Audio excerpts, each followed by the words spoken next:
कि खून से लिखा इतिहास स्याही से नहीं मिटने देंगे। अरे खून से लिखा इतिहास स्याही से नहीं मिटने देंगे। बेचे होंगे मोदी तूने रेल और जहाज, पर ये किसान अपने खेत नहीं बिकने देंगे, अपने खेत नहीं बिकने देंगे।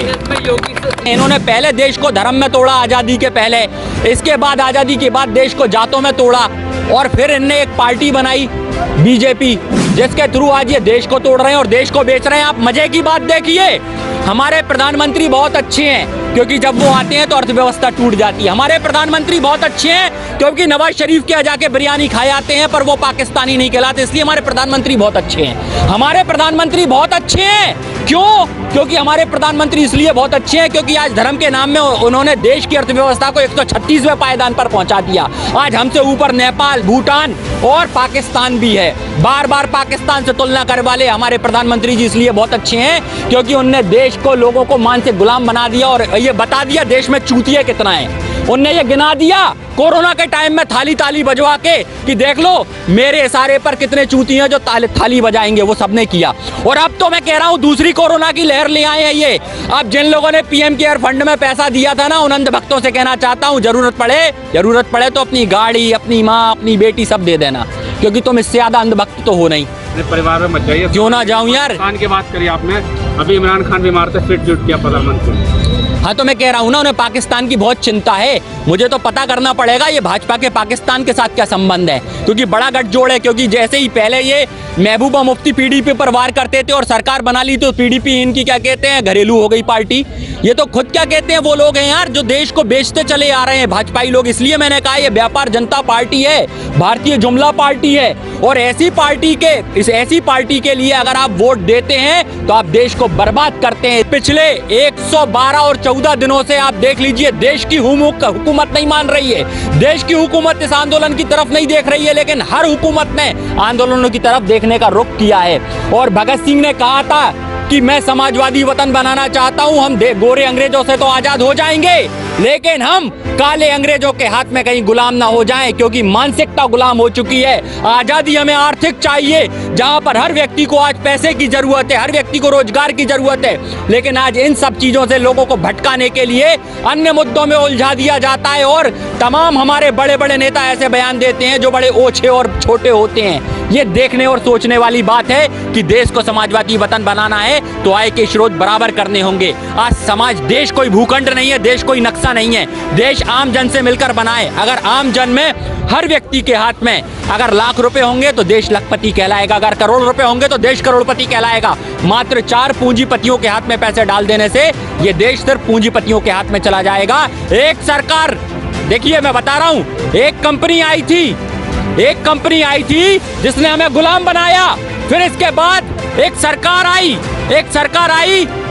आई जिसने सारी सरकारी एजेंसियों को बेचकर कंपनी बना दिया। मतलब आज हम जिस जगह से चले थे आज फिर वहीं आकर खड़े हो गए, हम फिर कंपनी के अधीनस्थ आकर खड़े हो गए हैं और आने वाला दौर फिर गुलामी का दौर आने वाला है। जिस संगठन से ये सुदर्शन न्यूज वाले आते हैं ना, वो आरएसएस संगठन राज्य सुरक्षा समिति हाफनेकर वालों का, जिन्होंने अंग्रेजों की चाटुकारिता कर और क्रांतिकारियों की मुखबिरी दी थी। इन्हीं ने ही क्रांतिकारियों को मरवाया था और इन्हीं ने इसलिए आज तक उन्हें शहीद का दर्जा नहीं दिला पाए, इसीलिए ये ऐसी नाकारा बातें करते हैं। भाई ये आज देश की युवाओं को सोचना होगा, उन्हें इन नेताओं के ऊपर चलना है या आज क्रांतिकारियों के आदर्शों पे चलना है, क्योंकि क्रांतिकारी इस देश के सच्चे देशभक्त थे। और जो ऐसी बात करता है ना नालायक सुदर्शन वाला, उसको खुद नहीं पता हिंदू का पूरा मतलब क्या होता है। उससे पूछा है, कभी पूछना कि तूने 16 संस्कार कराए हैं क्या? हिंदू धर्म में 16 संस्कार होते हैं, जहाँ गर्भाधान से लेकर अंतिम संस्कार होता है। क्या 16 संस्कार हुए हैं उसके? एक संस्कार भी नहीं बता पाएगा सुदर्शन वाला। योगी सरकार के 4 साल पूरे हो गए हैं, वो कह रहे हैं बेमिसाल हैं ये 4 साल। पहले योगी का नाम बदलकर उसको पूरी तरह मानसिक रोगी बोलिए।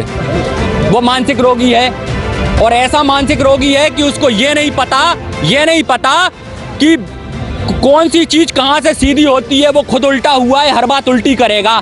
अभी मैंने एक उसमें देख रहा था, उसमें लिखा आ रहा था कि 70 लाख नौकरियां। एक मेरे पास पोस्ट डली है न्यूज फर्स्ट पोस्ट पे, न्यूज फर्स्ट इंडिया चैनल है, उस पर डली है 70 लाख नौकरियां योगी सरकार में प्रतिदिन मिल रही हैं। अब ये बताइए कैसा जुमला है? अब बेमिसाल तो होंगे ही भाई ऐसे लोग। जो कुछ भी बोलते हैं, हवा में बातें करते हैं, जिसमें धरातल पर कुछ होता नहीं है। मोदी जी का भी एक वायरल सच आया जहां पर एक महिला के साथ फोटो छपाता और लिखाता इतने लोगों को मिले, 2 करोड़ लोगों को मिले मकान। जब उस महिला के घर गए तो वो किराए के मकान में रहती थी। तो ऐसे ऐसे ऐसे जुमले हैं, ऐसे महिला के घर जब उनकी क्या कहते हैं पूरा उसका चिट्ठा खोला गया तो उस महिला तो बेचारी किराए के घर में रह रही थी। वो कह रही थी हमें तो पता ही नहीं, हम इतने वायरल हो गए, इतने पसंद किए गए, लेकिन हमें घर तो मिले ही नहीं। मोदी जी के संग फोटो कैसे छप गया? नहीं, ये तो अभी जाकर जिस CNRC का विरोध कर रहे थे असम में जाके उसी के नाम पर वोट मांग रहे हैं। NPR लागू करने की बात की है। हाँ, यहाँ करेंगे पर वहाँ तो तमिलनाडु में से हटाएंगे। मैं बता रहा हूँ ना, दो मुही सरकार है, दोगली सरकार है। तभी मैं बार बार कहता हूँ ये गौरक्षा अभियान चलाते हैं और दूसरी तरफ गौकत्ल खाने यही खुलवाते हैं, नशा मुक्ति केंद्र चलवाते हैं, इसके बाद दारू के ठेके यही खुलवाते हैं। ये तो दो मुँहे सांप है, कुछ बोलते हैं कुछ करते हैं। आप देखते रहो पिछले 7 सालों में देश को विकास के नाम पे क्या दिया है। देशद्रोही, जिहादी, हिंदू, मुस्लिम, दलित, सवर्ण, क्या मिला देश को? ना शिक्षा मिली, ना स्वास्थ्य मिला, और ना ही संरक्षण मिला, और ना ही रोजगार मिला। आज पूरे देश को बेच दिया, पूरे देश को बेच दिया। किस पिछले सरकारों की ना पिछले सरकार की ये गलती थी। मैं बता रहा हूँ, पिछले सरकार की ये गलती थी कि उसने जाके बता दिया कि हमने कितनी कंपनियों को सरकारी करा था, और उनने आकलन कर लिया इतनी कंपनियों को तुमने सरकारी करा और ये प्रॉफिट की है, उनने उठा के वो सब पहले बेच दी। ये काम उनने किया है। 67 सालों में जिसने बनाया उसको इनने सब बेच डाला। बैंक को बनाई। देखिए, किसी की मूर्ति बना देने से विचारधारा बड़ी नहीं हो जाती। सरदार वल्लभ भाई पटेल की आपने मूर्ति तो ऊंची बना दी, पर उसकी विचार नहीं ले पाया। विचार था राष्ट्रीयकरण करना। ग्राउंड था नेशनल, अपना नाम रख दिया।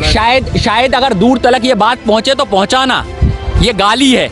अगर मोदी को उसका बाप घर से नहीं निकालता तो मोदी अपने बाप का नाम बदल कर भी नरेंद्र मोदी रख देता। इसका मतलब समझ लीजिए माँ पे कैसा इफेक्ट जाता। सही बात। नितिन गडकरी ने कहा कि आंदोलन से 8 से 14 करोड़ का नुकसान हुआ राजस्व का, और इन लोगों को जो पेंशन मिल रही है, इन लोगों को जो आवास मिल रहा है, जो सब्सिडी मिल रही है, उससे तो देश को क्या कहते हैं, पर दिन का क्या कहते हैं 600 करोड़ रुपए का नुकसान हो रहा है। ये कब देंगे वापस अपने पैसे? ये देश हित में कब काम करने वाले हैं ये सांसद, विधायक, ये नितिन गडकरी, फलाने गडकरी, ढिमके गडकरी, ये कब काम करेंगे? इनसे पूछेंगे हम कभी? एक आध सवाल कर लिया करो इनसे भी जाके। योगी आदित्यनाथ ने कहा कि जो अपराधी थे सब जेल में हैं और वहाँ पर जो अपराधी बाहर होते हैं उसको काउंटर हो जाता है। हाँ, तो वो मैं तभी तो कह रहा हूँ ढोंगी आदित्यनाथ है, जिसके प्रदेश में जातवाद की बू आ रही है, जिसके प्रदेश में आज महिलाओं की असमत लुटती जा रही है, जिसके प्रदेश में आज पाखंड मचा हुआ है, जिसके प्रदेश में आज रोजगार के नाम पर सिर्फ और बाबा जी का ठुल्लू दिखाया जा रहा है। अरे क्यों ढोंगी की बातें करते हो, पाखंडियों की बातें करते हो? ये तो भगवा के नाम पर देश को लूटने आए। 3 बार देश को भगवा के नाम पर लूटा है। पहली बार लूटा था जब राम राज्य चल रहा था, रावण ने लूटा था। रावण गए थे, भगवा पहन के छल किया था और सीता को हर लिया था। दूसरी बार भगवा के नाम पे कृष्ण ने छला था जब कर्ण से कवच कुंडल मांग लिए थे, और तीसरी बार ये लोग छल रहे हैं भगवा के नाम पे जो पूरे देश को लूट रहे हैं। क्या आप भी मानते हो कि जाति देख करके इनकाउंटर होते हैं क्या वहाँ पे? भाई मैं कह तो रहा हूँ जातवाद की बू आ तो रही है। अब आप ही तो कह रहे हो जाति के देख के एनकाउंटर कर रहे हैं, तो आ रही है बू। किसानों को आतंकवादी कहने वाली कंगना रनौत को 20 लाख का अवार्ड मिला, क्या कहेंगे? अब मेरे को ऐसा लगता है कि कंगना को पहले खुद के विषय में एक बार तय कर लेना चाहिए, खुद के विषय में। लेकिन उससे पहले एक बात है, जो बीजेपी का हो जाता है उसको सब मिल जाता है। आप बीजेपी में चले जाएं, आपके सारे पाप मुक्त हो जाएंगे। और किसान की थाली में आप बम देख रहे हो, लेकिन पुलवामा में जो अटैक हुआ उसका RDX कौन पता करेगा? ये सरकार गैर जिम्मेदार है साहब। पहले इनकी गैर जिम्मेदारियां ओपन किया है अपन जी। ईरानी का जन्मदिन भी है। इमरती ईरानी गोल गोल बातें करती है। 2013 से पहले गाठिया थी, अब तो पूरी इमरती और कचौड़ी बन गई है। प्रधानमंत्री उनकी तारीफ की और उन्हें जन्मदिन की बधाई दी है। हाँ, तो प्रधानमंत्री तो अरे मैं क्यों दूं यार? मैं थोड़ी उसका पति लगता हूँ। जो लगता है वो दे देगा उसको।